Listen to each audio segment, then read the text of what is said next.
Hello everyone, welcome to this channel. I'm glad you're here. I'm Karen Itin. I'm a small business coach and sewing alteration shop or tailoring coach, whichever it may be. And I help small businesses that are, struggling and they need to scale their business because maybe they are not making the sales that they want to, or maybe a bunch of different reasons why they're not making the income that they want. And I help them to pivot their business so they're able to start making the revenue that they want and they deserve, right? So that's what we want to help people with. So I'm just going to give you a small, just a simple video today. Just some tips, some 5 tips that have helped me in my own alteration business for the 25 years. And I'm sure they can help you too. Now, I don't know if some of you may already do these tips or not, but they are very helpful and they were helpful to me to learn. So I'm going to go ahead and give those to you, and I hope you enjoy them. I hope you like them. Give me the thumbs up if you like them, and also subscribe to this channel. I'd love to have you here if you like the content that I share. I would sure love to have you here and to join us in our conversations and different things. So go ahead and hit that subscribe button. That would really help. So okay, so number 1 tip is to shorten zippers when you can. So sometimes you get these, you get these jeans or you get a pair of dress slacks and it may have a metal zipper on it. And what you can do is you can buy stops for the zippers and you can put it back on track with the pole, get the zipper back on track from the bottom. And you can actually move the stop up just a smidgen, just a little bit, and you're able to reset the zipper, right? And so this has helped me so many times in being able to just fix the zipper instead of charging the people for a brand new zipper. And a lot of people appreciate that. They appreciate me not, making the price go up to put in a new zipper, right? We could tell anybody and everybody that they need a new zipper, when it's just not working and functioning properly. But when you're able to save your clients a little bit of money, they appreciate you and they will come back time and time again to bring more work to you because you saved them a little bit of money and didn't charge them for a brand new zipper, right? So that's one tip that has helped me along the way, is to really use those stops to be able to shorten the zipper from the bottom and to reset the stop, right? And to get the zipper back on track and it will function just fine. So that's tip number 1. Tip number 2 is that I use water with a sponge to press out seams. So some people just press out seams and they don't really, especially if you're working with, like, say, tailoring, you're working with men's garments, it takes a little bit more sometimes to press out those seams of like wool jackets and different things when you're taking them in, because you have to take out the other seam of what was already there once you take it in. And sometimes to get those creases to lay down properly, you need to have a little bit more steam, a little more pressure. So what you can do is just use a tiny little cube of sponge, clean sponge, brand new sponge or whatever, and then just a little bowl of water, and you can dip that sponge in there and wipe your seams with that water, and not too much, where it's saturated, but just a little bit, and you'll get the steam flowing much better, and you're able to get out some of those deep folds that you didn't think that you were going to be able to get out.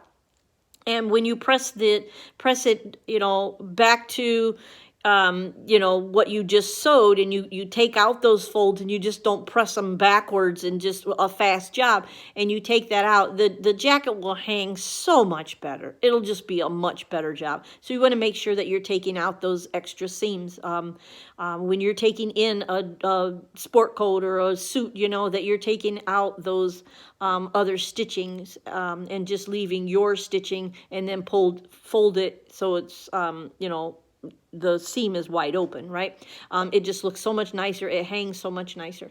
So, okay. So then number 3 tip is I like having a tape measure that is on my sewing machine table, right? So when I'm sitting there at my sewing machine, I can just like take whatever it is I'm working on and just kind of line it up there and see what it measures, right? So I like having that tape measure along the surface of the front of my machine. It just helps me out so much instead of going and getting a yardstick. I always sew with a wooden 6-inch ruler at my machine, but sometimes you just need it to maybe a little bit more than that. Maybe you're doing something else and you need a little bit more to measure something. So it's nice to have that right there in front of you when you're already sitting at your machine. So it can save you a little bit of time, and it's just very handy. And then number 4 is to use beeswax for your button thread. So not only do I buy already pre-coated beeswax, but when I put the 2 strands together, after I thread the needle, I knot it at the bottom with the 2 strands together. I also run a coat of beeswax over the 2 strands and kind of hold those 2 together. It saves the thread from knotting, so it won't knot up as much. And it just kind of glides through the fabric so much better. And so I really like that. And then when you knot off your thread, and then you go and, after you would say sew a button on or sew, a set of buttons on, and then you steam it with a little bit of steam, it kind of melts those fibers together. It melts that wax where it holds that button on better, right? So you want to make sure that you do that for a nice quality job. And then number 5 tip is I use an X-Acto knife for my jean hems. To take my jean hems apart, I just put the X-Acto knife inside the fold and I just run it all the way around. I don't sit there too much with, I don't hardly use a seam ripper. I use an X-Acto knife for almost everything that I take apart and stuff. So, and just that X-Acto knife, when you get a running flow, you can just rip that stitching out of the old hem. So if you need to hem it and it's in the way and you have to press it flat before you can actually mark the hem out or something.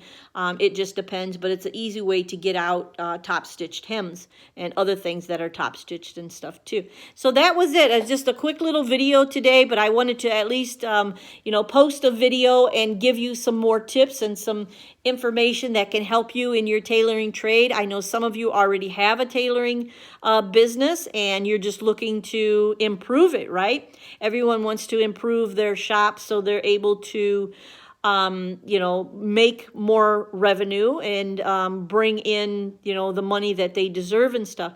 So sometimes it takes some of these tips and tricks to be able to get good at what you do, right? So so hopefully you like the tips and things today. You're going to go ahead and give me the thumbs up. I would appreciate it. Helps me so much with the algorithm on this channel. I really would appreciate some thumbs up. That really helps me, and I really do appreciate it. And I read each and every comment. If I haven't posted a video that you may have requested, I will here shortly. So just be patient with me and I will be posting other videos and about the heritage machine and things. So I will be doing that.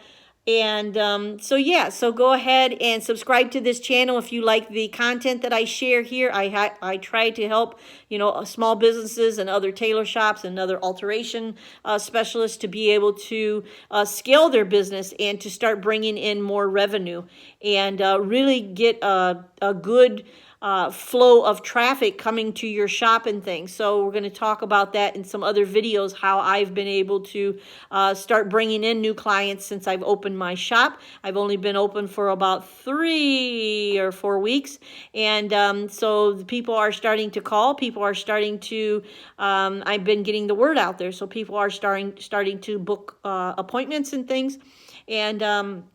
And at some point in time, I can share some of those secrets with you as well. So go ahead and leave a comment below. I love listening and reading your comments. And if you want to reach out to me on a private message about an issue that you have or something like that, I'd be more than happy to talk to you on a private message. You can also book a call with me. I'll put that in the description below.